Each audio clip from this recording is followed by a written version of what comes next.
Hi mga ladies! So today, we're gonna try some lasagna because it's officially Christmas season. Guys, ang cute ng packaging nila. Perfect rin siya for gifting.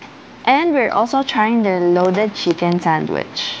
One serving is 18 grams of protein. Solid! I think there's celery, carrots, onions, and chicken breast.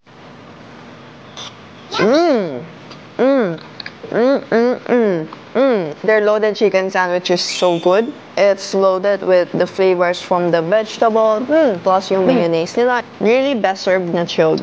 Super love this. What the hell? And now for their lasagna. Grabe guys.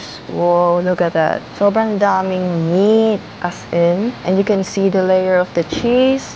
This is the 10 to 12 packs na tray. Ooh la la.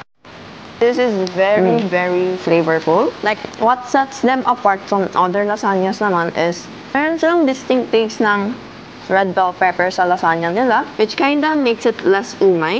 For the cheese, you won't feel like it's too much. A very bold and rich na taste. It's not too sweet, not too savory. Perfect balance ng taste, I would say. There's a build-up of flavors. And I gotta say, well packed yung mga food nila. Walang natapon. This is their 16-hour smoked na Angus beef belly. It looks very tender with a slight chew.